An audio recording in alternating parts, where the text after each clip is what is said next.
Yo, it's me, Mickey. Welcome back to the channel.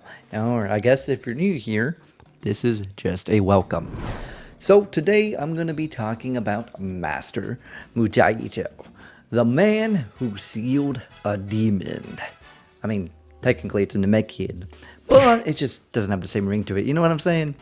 Anyway, I'm here to talk about him being Master Mutaito, because when people talk about some of the greatest masters in Dragon Ball, names like Master Roshi are usually the ones to come up.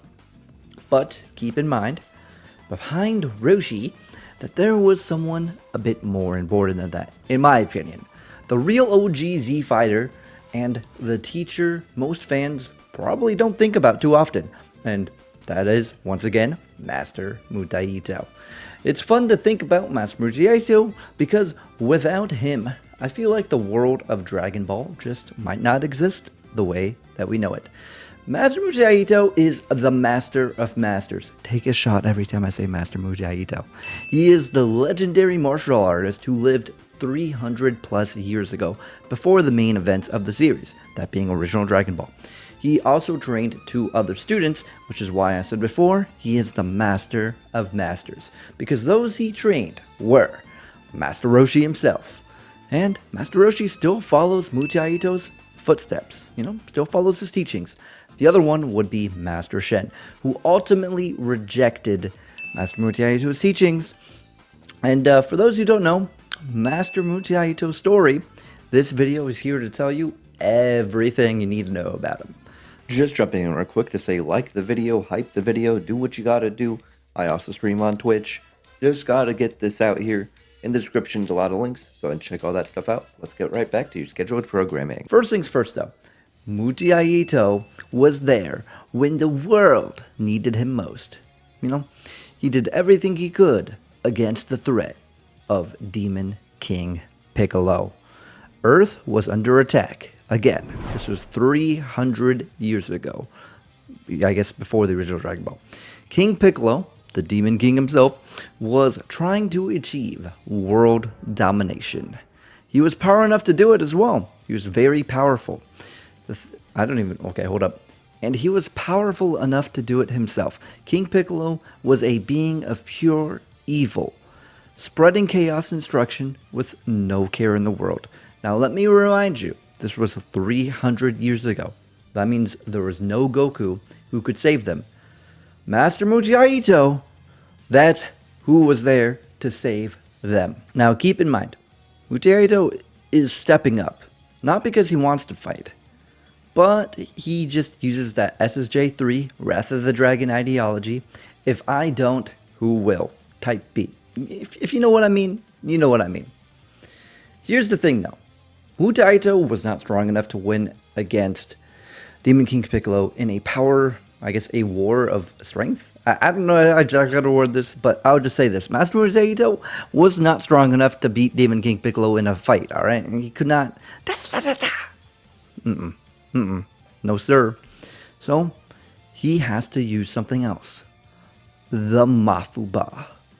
A power with a cost, as I say, and that cost is your life. Mutaito knows that he can't overpower Piccolo. He knows he's not strong enough. He knows he's a kind of a weakling in that sense. But he's got a strong will, a strong mind, because he tries something different. And again, that is the Mafuba. And it's a technique that you as Dragon Ball fans, should be aware of, because it was even briefly mentioned in Dragon Ball Super. And the thing is, the Mafuba, the Evil Containment Wave, isn't a power-up, it's not destructive in any way, it's not like a giant beam like Kamehameha or anything like that.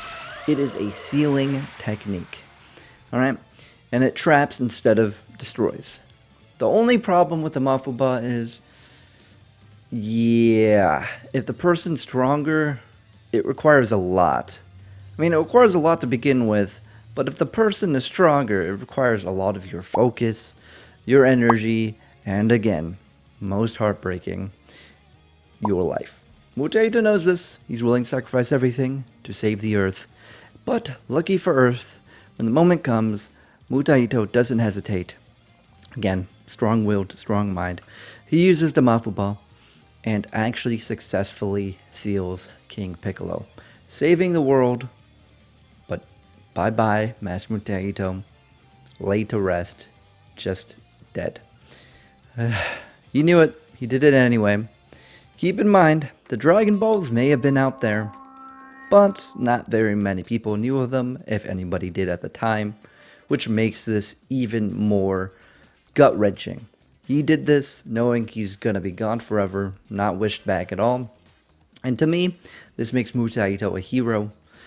I might even say an unsung one, because not very many people know about his sacrifice. Mutaito's death was quick. There wasn't an anime protagonist speech that you'd come to know from anime. The moment just wasn't drawn out. He was just a guy who understood the cost of his actions, and he paid the toll. And to me, Master Mutaito represents quite a few things. One of the things that stands out is Master Mutaito wasn't just strong. You know, here's the thing. A lot of people are very meathead about Dragon Ball. About stuff like power levels, transformations, overcoming limits. Mutaito doesn't really do any of that, you know? No, I guess one could argue that he overcame his limits because he sealed away an enemy stronger than him, and he won. It was a draw. Regardless, he did what he did. He did what he set out to do, and that took discipline, technique, and once again, sacrifice. You didn't defeat King Piccolo by overpowering him. I mean, I guess he kinda did, but he contained him. You know, like he didn't beat him to a pulp, I guess, is essentially what I'm trying to say. Well, I sort of did say Mutaito was an unsung hero of sorts. Still, he does have a legacy.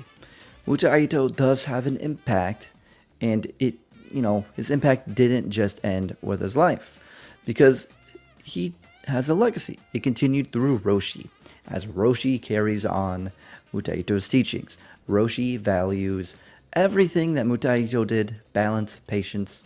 You know, he might be a little extra pervy, which is a bit unfortunate, but he did not pass that one down to Goku, luckily.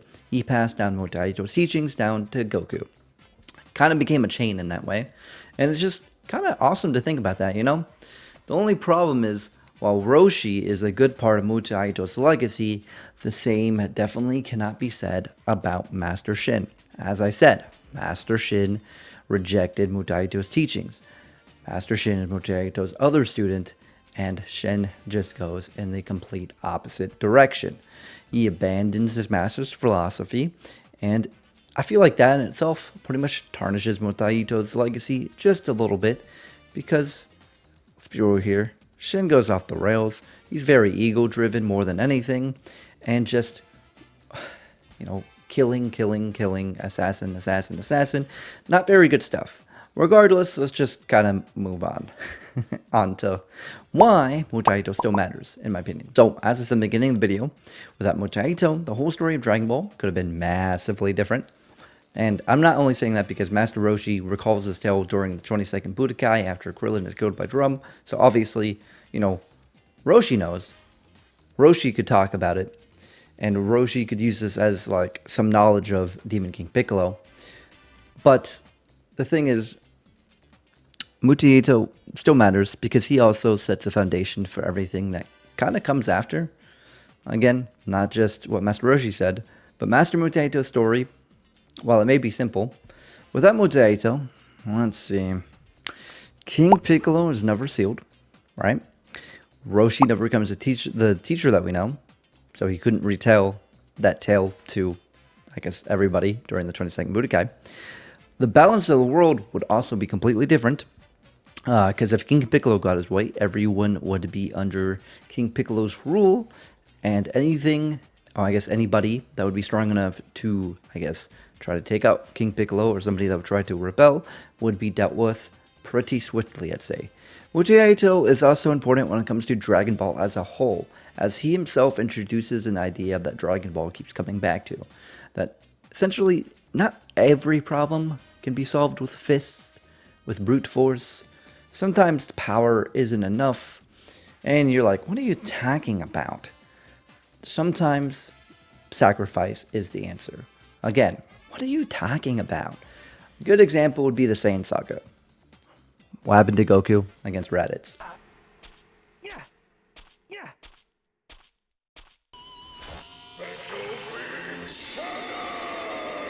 Alright.